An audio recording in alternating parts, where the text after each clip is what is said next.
Hey y'all, welcome back to my channel. My name's Elizabeth and I'm happy to be back with a quick message for you guys. It's been a little while since I posted a message as always, but I have a quick message from the book of Joshua. I was in that book a couple days ago and I just had such an encouraging message to share. I apologize for the lighting in advance. I had the perfect amount of sun 2 minutes ago, and of course, as soon as I turn this camera on, it's gone. Okay, so forgive me for the lighting. Okay, so let's get to if you have your Bibles, let's get to the book of Joshua, chapter 18, verse 2. Okay, so let me just give you a quick little preview, right? Sorry if I'm breathing hard. I'm supposed to be heading out the door to church, okay? So I'm just trying to hurry up. But Joshua, at this time, they're in the promised land and they're taking over, they're conquering different parts of land so that each tribe will have their own piece of land, right? So we get to chapter 18 of Joshua. And in verse 2, it says, "But there remained 7 tribes who had not yet been allotted their grants of land. Then Joshua asked them, 'How long are you going to wait before taking possession of the remaining land the Lord, the God of your ancestors, has given to you?'" Okay? And I have read the book of Joshua many a times, okay? And that's why I just love the Bible, y'all. It is a living word. You can read something 5 different times and you can get a new revelation every single time. So as I was reading this scripture recently, I just felt the Holy Spirit saying to me, how much longer are you going to wait to do what I told you to do? How much there's so much that God has already planned for us. There are things that He's already given us, but it is up to us to be obedient to receive those things, right? I have some notes here, so forgive me if I'm looking down, but it just really hit me, like, how long are you going to wait to walk in the promises of God? God loves us so much and He wants us to have great things. He desires us to live a life of abundance, a life of purpose, a life of joy. Of course, hard times come, but He does desire for us to live an abundant life and to live a fulfilled life. And a lot of times, we're asking God, well, how come I keep praying for this and I'm not getting? How come I'm not doing it? How come? He's waiting for you to take action. He's waiting for us to be obedient. A lot of times we think we're doing what He wants us to do, but in reality, if we'll be humble enough and really do a self-examination, we're doing what we think we're supposed to be doing. So you have to, I think it's a point to ask ourselves, am I in my own way? I'm saying that wrong. Am I in my own way of walking in the promises of God, walking in what He has set before me? There are things that He wants for us to have. How much longer am I going to do my own thing? How much longer am I going to prolong me receiving the promises of God? We have to remember that our lives are not our own. We are His property, right? So we have to live a life where, although we are chasing our dreams and we have our goals, we have financial goals, and that stuff is all great.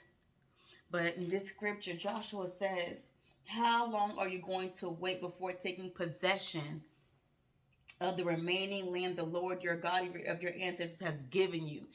He's already given it to you, but you have to take possession of it. There are things the things that you're asking for, He may have already given it to you, but it has not manifested in the physical because you have not done what you have to do. You have not walked in obedience in order for you to take possession of it.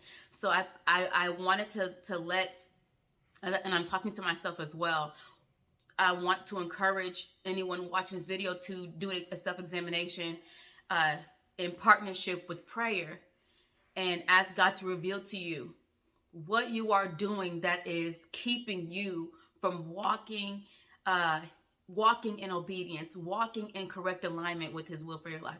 What is it that is keeping you from taking possession of what is already yours? It's already yours. Why haven't you possessed it yet? Why haven't you possessed it yet?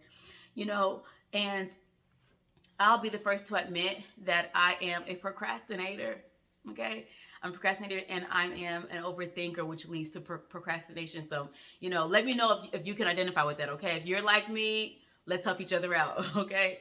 But sometimes when you are like that, you can say, oh, well, I'll do it next week. I'll do it on Friday. I'll do it on Monday. I'll do it whatever. But there's scripture that says, I mean, it's almost like you have a lot of pride to even think there's going to be a tomorrow. We have no control.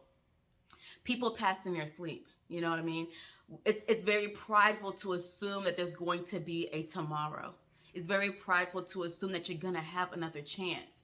Don't let the enemy fool you and tell you, oh, you have time. I'll do another time. I'll do another time. There may not be another time. There are people that are waiting for you to walk in purpose. There are people that are waiting for you to use the gift that you put inside of you.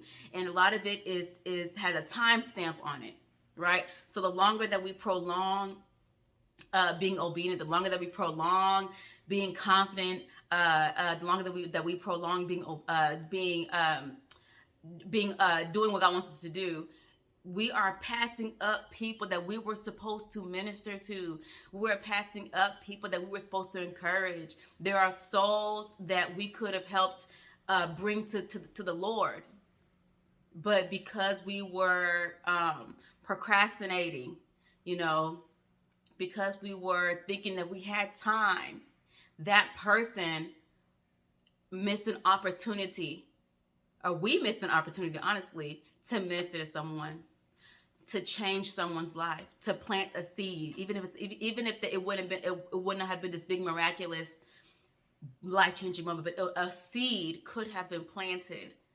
So I want to encourage everyone watching this to not assume you have time. Don't assume that you can do it tomorrow. Don't assume there's going to be a Saturday. How much longer? How much longer? There is no perfect time. There's no such thing. We have today.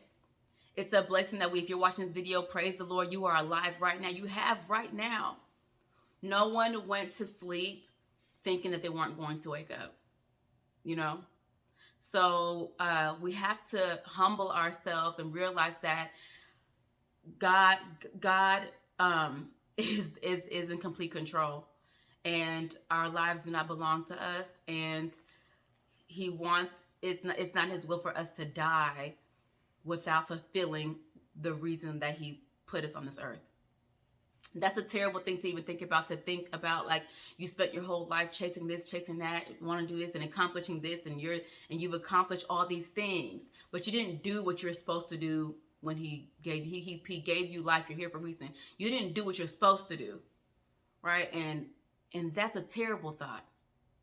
Although you gave your life to the Lord, you're saved by grace through faith. However, you didn't do what you're supposed to do. And that's a humbling feeling. And I can tell you from experience, I think about that a lot, and I just want to encourage someone to really think about their life in a humbling manner and remember that although God loves you, he cares for you, he's merciful towards you, he does require obedience. He does require loyalty. He does require faith. And I just want you to, I want all of us to make sure that we're using the life that he gave us the way that he intended for us to use it, excuse me. But that's it, you guys. Really quick and straight to the point. I love y'all. If you watched this video and you enjoyed it, please hit like, please hit subscribe, and please even share if you feel like you have a loved one that you think would benefit from the message. Once again, I just want to ask you, how much longer are you going to wait before taking possession of what the Lord has already given you? God bless. Love you guys.